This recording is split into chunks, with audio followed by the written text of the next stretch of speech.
बिस्मिल्लाहिर्रहमानिर्रहीम अस्सलाम वालेकुम। मैं हूं करामत मुगल और मेरे साथ हैं सईद बलोच साहब, सीनियर जर्नलिस्ट हैं, सुप्रीम कोर्ट कवर करते हैं। और सुप्रीम कोर्ट से ये खबर आई है कि यहिया अफरीदी साहब पाकिस्तान के 30वें चीफ जस्टिस बन चुके हैं। उन्होंने सुपरसीड किया है जनाब जस्टिस मंसूर अली शाह और जस्टिस मुनीब अख्तर साहब को। ये अब आगाज नई सियासत का होगा, सियासत का अख्ताम होगा, या फिर सब हंसी खुशी इस फिल्म के रहने बाद शुरू हो जाएंगे जो काजी साहब ने चलाई हुई थी, वो तो अब खत्म हो गई। काजी साहब के छोड़े हुए जो चैलेंजेस हैं, जो हम बार बार बात करते थे कि जस्टिस मंसूर शाह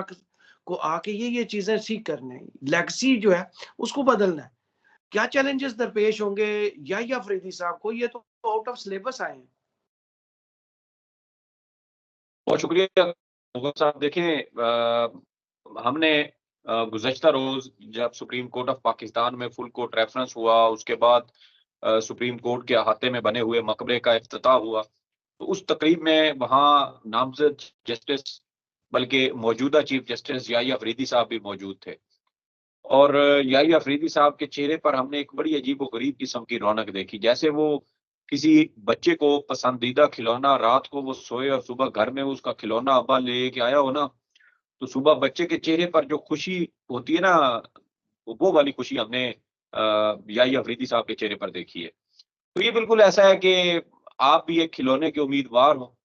लेकिन 3 भाई हैं और असूल घर में ये चल रहा हो कि सबसे बड़े भाई को पहले मिलेगा, फिर उसके दरमियान वाले को, और फिर सबसे छोटे की बारी आएगी। लेकिन अचानक रूल्स कुछ तब्दील हो जाएँ, रिवायात तब्दील हो जाएँ और अचानक बड़े भाई को मिलने की बजाय पहले खिलौना आपको मिल जाए, तो फिर खुशी तो होती है। यही खुशी हमने याहिया अफरीदी साहब के जो है वो चेहरे पे देखी। बहरहाल एक चीज़ जो और मैंने नोट की वो ये थी कि याहिया अफरीदी साहब काज़ी साहब की छाप से दूर रहने की कोशिश कर रहे थे। जैसे कि मैं ज़्यादा टाइम काज़ी फ़ाइज़ ईसा के साथ ना रहूँ, कहीं लोग ये ना कहें कि मैं इसी की लेगेसी को आगे कंटिन्यू करूँगा। तो वो हमने कुछ देखा, क्योंकि जब मकबरे के इफ्तिताह के लिए आए थे, तो काज़ी साहब से जब सवालात हुए ना इस्लामाबाद हाई कोर्ट के जजेस के हवाले से और इस तरह, तो वहाँ से याहिया अफरीदी साहब फ़ौरन पीछे हटे और आहिस्ता-आहिस्ता करके वो बाहर निकल गए और सुप्रीम कोर्ट के अंदर चले गए। वो बाहर जो टेंट वगैरह लगे हुए थे तकरीब के लिए, वो वहाँ पर भी नहीं बैठे, सीधे सुप्रीम कोर्ट में चले गए। इससे हमें एक ये तासुर ज़रूर मिलता है कि नामज़द की जो मौजूदा चीफ जस्टिस हैं, ये अब वाज़ेह तौर पर काज़ी साहब से खुद को दूर करने की कोशिश कर रहे हैं। काज़ी साहब के 13 माह पाकिस्तान की अदालती तारीख का वो स्याह दौर है, जब इलेक्शन भी जो है वो ताख़ीर का शिकार हुए, बुनियादी हकूक़ की मुसलसल 13 माह लगातार खिलाफ वर्जियाँ होती रहीं, जब आइन की खिलाफ वर्जियाँ होती रहीं, जब अवाम की चादर और चारदीवारी के तकद्दुस की पामाली होती रही, यही जो बुनियादी हकूक़ के मकबरे के ऊपर आपको मुख्तलिफ हकूक़ लिखे हुए नज़र आते हैं, ज़िंदा रहने की आज़ादी, तिजारत करने की आज़ादी, इज़हार राय की आज़ादी, क्या इन्हीं तमाम हकूक़ की इस मुल्क के अंदर उनका कत्ले-आम नहीं हुआ? बिल्कुल हुआ है, और डॉक्टर यास्मीन राशिद तो आज भी मौजूद हैं। तो ये एक बहुत लंबा-चौड़ा एक ऐसा जो है ना करामत मुग़ल साहब, चैलेंजेज़ का एक दरिया है पूरा। मैं इसको कोई 2-4 चैलेंज भी नहीं कहता, दरिया है पूरा, जो जिससे वो चैलेंजेज़ जो हैं वो बह रहे हैं। और याहिया अफरीदी साहब ने बगैर किसी सहारे के, बगैर किसी सहूलत के लाइफ जैकेट के। उन्होंने इस दरिया को पार करना है। जी, जी, बगैर जैकेट के। और मेरे ख़्याल में एक तो वो कच्चे घड़े की बात करते थे, याहिया अफरीदी साहब के पास कच्चा घड़ा भी नहीं है। इन्होंने तैर के जाना है और बगैर कच्चे घड़े के तैर के जाना है, तो ये इनकी महारत का मेरे ख़्याल में ये सबसे बड़ा इम्तिहान होगा। और सबसे अहम चीज़ जो याहिया अफरीदी साहब को मेरे ख़्याल में सबसे पहले करनी चाहिए, वो ये है कि सुप्रीम कोर्ट ऑफ पाकिस्तान के जो इख्तियारात कर्टेल किए गए हैं प्रैक्टिस एंड प्रोसीजर के तहत, अंदरूनी जो मामलात है उसमें जो मदाखलत की गई है, सबसे पहले उसको रेगुलेट करें। फुल कोर्ट इजलास बुलाएँ और उनको जो है वो कम से कम, अगर वो ज़्यादा जल्दी भी नहीं भी बुला सकते, तो जो उनका पहला हफ्ता है, उसमें तो उनको लाज़मी बुलाना चाहिए। हल्फ़ तो वो उठा चुके हैं, और हल्फ़ उठाने के बाद भी फ़ौरी तौर पर, यानी कि हफ्ते की रात तक भी आप ये कर सकते हैं। इतवार की रात को भी कर सकते हैं, क्योंकि जजेस घर में होते हैं, और अगर वो इंटीमेट कर दें तमाम जजेस को, तो वो सुप्रीम कोर्ट के अंदर आना कोई इश्यू नहीं है, या फिर आप जजेस कॉलोनी के अंदर बैठक कर सकते हैं, कोई मज़ायका नहीं है। ये जो गुडविल है ना, जो नीयत है, मेरे ख्याल में वो बहुत ज्यादा अहमियत की हामिल है। और काजी जस्ट जाहिया अफरीदी साहब को अपने इस सारे इश्यूज के अंदर सबसे पहले तो प्रैक्टिस एंड प्रोसीजर कानून के तहत अपने रूल्स अमेंड करें, और रूल्स ऐसे अमेंड करें कि दोबारा कभी कोई किसी कानून के जरिए या सदारती ऑर्डिनेंस के जरिए सुप्रीम कोर्ट की या अदलिया की आजादी को कॉम्प्रोमाइज ना कर सके। एक बात। दूसरी जो अहम चीज इसमें है वो है इस्लामाबाद हाई कोर्ट के 6 जजेस का वो खत, जो 25 मार्च 2024 को लिखा गया, लेकिन ताहाल काजी फायज ईसा ने ना सिर्फ इसको जो रियासती इदारे हैं, शुतर बेमुहार, जंगली घोड़े, और उनको ना सिर्फ इन्होंने उनकी सहूलतकारी की, बल्कि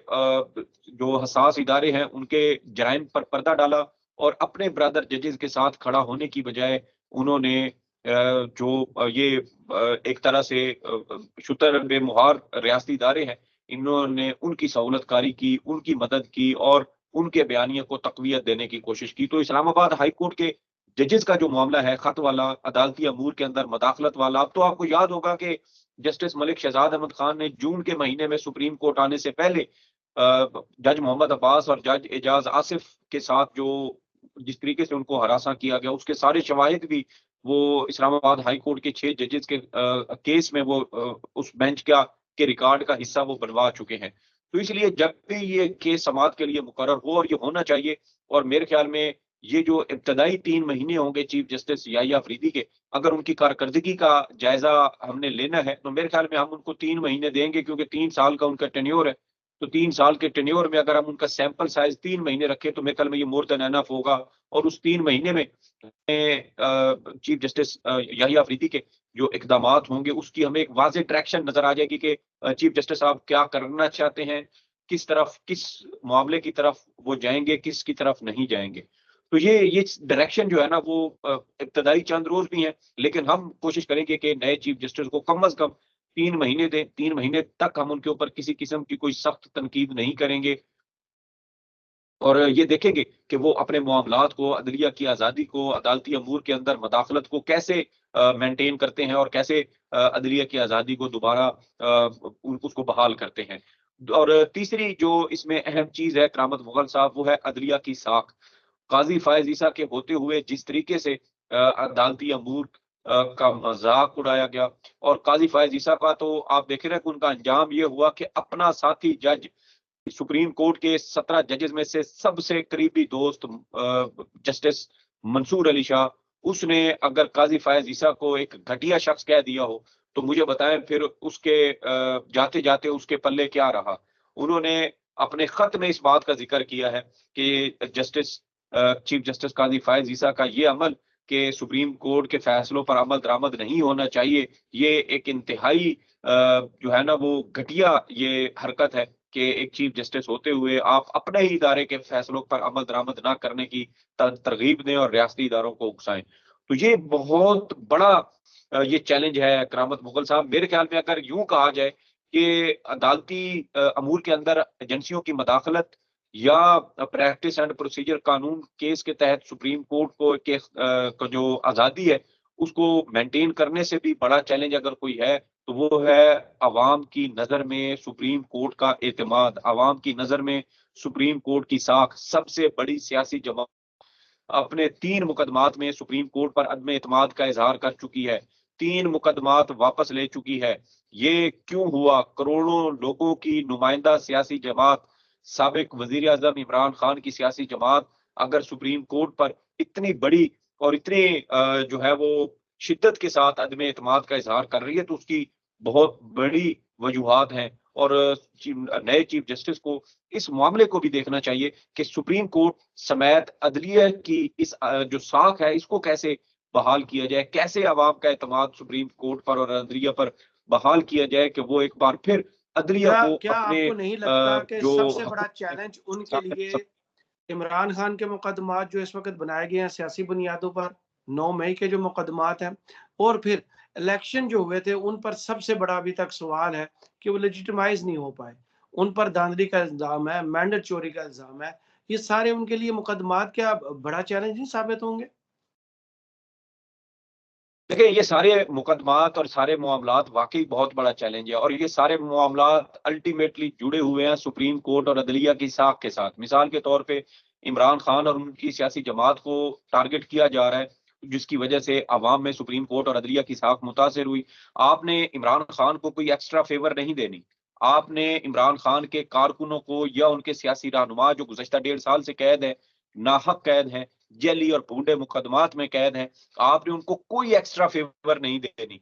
आपने सिर्फ इतना करना है कि आप अपनी मतहत अदालतों तक ये पैगाम पहुंचाएं कि आइन और कानून के मुकदमात की समाअत करें और उनको मंतकी अंजाम तक पहुंचाएं, बगैर किसी दबाव, बगैर किसी लालच, बगैर किसी रगबत के। मेरे ख्याल में ये पैगाम अगर सुप्रीम डिस्ट्रिक्ट कोर्ट तक पहुंच जाता है, इंसदाद दहशतगर्दी अदालतों तक पहुंच जाता है, सिविल और सेशन कोर्ट्स तक पहुंच जाता है, पुलिस तक पहुंच जाता है, तो मेरे ख्याल में आपको अगले 6 माह के अंदर, यानी आइंदा जो बजट आएगा ना, बजट से पहले पहले आपको सुप्रीम कोर्ट ऑफ पाकिस्तान की वजह से, नए चीफ जस्टिस के आने की वजह से आपको निजाम इंसाफ के अंदर इतनी बड़ी तब्दीली नजर आएगी, करेंगे कि हाँ, नए चीफ जस्टिस के आने के बाद हमने ये तब्दीलियां देखी हैं। दूसरा, मेरे ख्याल में जस्टिस याहिया अफरीदी को चाहिए कि सुप्रीम कोर्ट के अंदर जो एक जंग चल रही है, और गुज़श्ता कुछ 3 साढ़े 3 साल से हम ये जंग मुसलसल चलते हुए देख रहे हैं, तो इस जंग को भी मेरे ख्याल में अब उन्हें आकर इसमें भी सीज फायर करवाना होगा। वैसे तो काजी फायज ईसा ही इसमें सबसे बड़े शैतानी किरदार उनका था, लेकिन अब चूंकि वो रिटायर हो चुके हैं, तो सुप्रीम कोर्ट के अंदर कोई ऐसा एलिमेंट नजर नहीं आता जो इस तरह अदलिया की तकसीम, सुप्रीम कोर्ट की तकसीम और जजेस की तजहीक और तजलील का बायस बन रहा हो। जस्टिस मंसूर अली शाह अपने ये देखें, याहिया अफरीदी साहब भी उनके इंतहाई बाएतमाद और करीबी दोस्त हैं, वो इनके साथ खड़े हैं। जस्टिस मुनीब अख्तर, उन जिन दोनों को सुपरसीड किया गया, उन दोनों जजेस ने जस्टिस याहिया अफरीदी को कहा कि आपको अगर चीफ जस्टिस नॉमिनेट किया जाता है तो आप रिक्यूज ना करें, बल्कि आप चीफ जस्टिस का ओहदा कबूल कर लें। तो फिर देखें ना कि दो जजेस जिनको सुपरसीड करके याहिया अफरीदी साहब को अगर चीफ जस्टिस बनाया गया और वो इनके साथ खड़े हैं, इनको अपने ताउन का यकीन दिला रहे हैं, तो फिर पीछे लड़ाई की कोई वजह ही नहीं बचती। जूनियर हैं, उनका तो ये इस्तेहकाक ही नहीं बनता कि वो किसी बुनियाद पर मौजूदा चीफ जस्टिस के साथ कोई इख्तलाफ करें, या उनके साथ किसी किस्म की कोई एक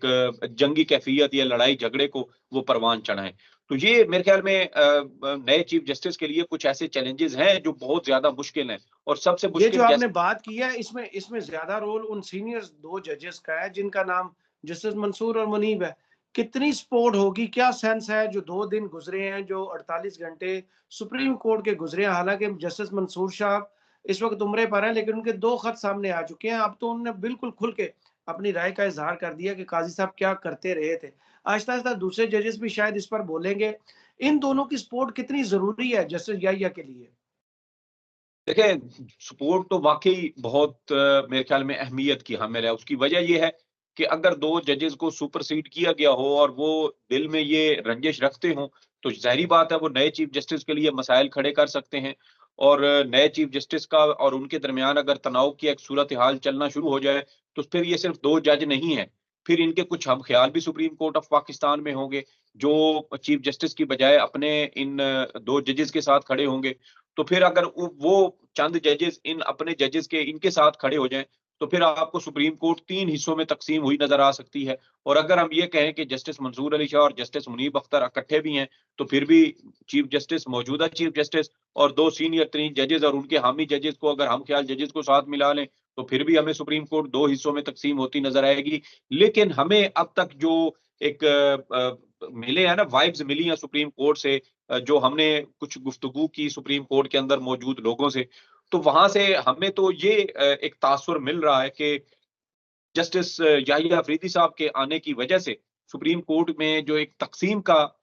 एलिमेंट गुज़श्ता 2 3 3 साल से चल रहा है, साबिक चीफ जस्टिस उमर अता बंदयाल के दौर से आपको याद होगा कि काजी फायज ईसा ग्रुप ने एक ऐसी इश्तियाल अंगेजी शुरू की थी जो काजी फायज ईसा की रिटायरमेंट के बाद ही जाकर खत्म हुई है। तो वो जो एक अंदर खाना जंगी की सूरत हाल चल रही थी, तसादम की सूरत हाल चल रही थी, जो बात अब यहाँ तक पहुंच चुकी थी कि अब जजेस ने अपने नोट्स में खुलेआम ये लिखना शुरू कर दिया कि फलां के फैसलों को तस्लीम ना करें, फलां के फैसलों को तस्लीम ना करें। तो नौबत यहाँ तक पहुंच चुकी थी, और हम तो शायद ये समझते थे कि ये जो सिर्फ मेल मिलाप या सलाम दुआ का जो राब्ता है वो खत्म हुआ है। लेकिन यहाँ तो बाकायदा उकसाया जा रहा था रियासती इदारों को कि फलां जो जजमेंट है उस पर अमल दरामद ना करें और फलां जजमेंट के ऊपर अमल दरामद ना करें। तो यहाँ से अंदाजा होता है कि हालात वाकई बहुत ज्यादा संगीन हो चुके थे। लेकिन फिर कुदरत जैसे कि अपने तरीके से भी निजाम को जो है वो मेंटेन करने की या बैलेंस करने की कोशिश करती है। तो निजाम को बैलेंस करने का कुदरत का तरीका ये था कि काजी फायज ईसा अपनी मुद्दत पूरी करके रिटायर हो गए। अब काजी फायज ईसा रिटायर हो चुके हैं, तो वो जो एक सबसे बड़ा मैं समझता हूँ कि जो एक शैतानी माइंडसेट था सुप्रीम कोर्ट के अंदर, वो अब खत्म हो चुका है। तो बाकी 2 जजेस जो है वो जैसा मैंने कहा कि अपने नए चीफ जस्टिस के साथ खड़े हैं और हमें जो ज़राए सुप्रीम कोर्ट जो बताते हैं वो यही कहते हैं कि नए चीफ जस्टिस की आमद के बाद आपको सुप्रीम कोर्ट तकसीम नज़र नहीं आएगी, बल्कि एक मुक्के की तरह मुत्तहिद हमें देखने को मिलेगी। अभी भी आप देख लें कि 5 जजेस मुक्के नहीं, मुट्ठी। जी, जी। 5 जजेस आप देखें कि फुल कोर्ट रेफरेंस में शरीक नहीं हुए। ये मौजूदा जो साबिक चीफ जस्टिस शाहिद हैं भाई साहब भी हैं, शाहिद भाई साहब भी हैं, वो भी शरीक नहीं है, 6 जज थे। जी, जी। तो आप ये देखें कि ये जजेस अपने साबिक चीफ जस्टिस के आखिरी रोज़ भी उसके ऊपर अदम एतमाद कर रहे हैं कि आप इस काबिल भी नहीं है कि आपके रेफरेंस में शामिल हुआ जाए। चलें, इन्होंने तो खत नहीं लिखा। मंसूर अली शाह साहब ने तो खत लिख के कह दिया कि आप इस काबिल नहीं है कि मैं आपके अलविदाई रेफरेंस में शामिल हूँ। अगर मैं आपके अलविदाई रेफरेंस में शामिल होता हूँ, तो इसका मतलब ये है कि 13 महीने में आपने जितने भी कौमी जराइम किए हैं, जैसे अदलिया को कंप्रोमाइज़ किया, जैसे एस्टेब्लिशमेंट की सहूलतकारी की, जैसे अपने इदारे को, अदलिया को कमज़ोर किया, उसकी तक़सीम का बायस बने, उसके फैसलों पर अमल दरामद ना करने के लिए उकसाते रहे और उनके लिए घटिया, तौहीन-आमेज़, शर्मनाक जैसे अल्फ़ाज़ जो हैं वो उन्होंने अपने ख़त में लिखे हैं। तो मेरे ख़्याल में तो इससे ज़्यादा सख्त ज़बान शायद आज तक कभी भी किसी शख़्स ने इस्तेमाल ना की हो जो जस्टिस मंसूर अली शाह ने की है। और इसकी वजह ये थी कि काज़ी साहब, आपको याद होगा कि काज़ी साहब ने मखसूस नशिस्तों वाले केस में जस्टिस मंसूर अली शाह के अक्सरियती फैसले को पिन पॉइंट करके उस पर तनकीद की और उस पर अमल दरामद ना करने के लिए रियासती इदारों को उकसाया, तो फिर उसका कहीं न कहीं से जवाब आना था। मैंने कल जो है ना वो ट्विटर के ऊपर लिखा था कि बज़ाहिर ऐसे लगता है कि शाह साहब काज़ी फ़ायज़ ईसा के लिए जितने भी उन्होंने गुनाह किए या जुर्म किए, वो उसकी मुद्दत मुलाज़मत के दौरान ही वो अल्लाह के घर जाकर वहाँ पर उसकी बख्शिश करवाना चाहते हैं। और मेरे ख़्याल में जो ख़त सामने आया फिर जुमा के रोज़, वो इस बात की तस्दीक करता है कि वाक़ई सही सऊदी अरब अपने उन गुनाहों की माफ़ी माँगने गए हैं कि मैं इस शख़्स के लिए पता नहीं क्या कुछ करता रहा और वो अल्लाह के हज़ूर माफ़ी सही माँगे, तो सईद अल्लाह नूर माफ़। साहब, मेरे ख्याल में एक वीडियो तवील हो गई है। अगर हम इसको 2 पार्ट्स में कर लें तो ज़्यादा बेहतर है। फिलहाल एपिसोड 1 से मुझे इजाज़त दीजिए और कमेंट्स बॉक्स में ज़रूर बताइए वीडियो आपको कैसी लगी। अल्लाह हाफ़िज़।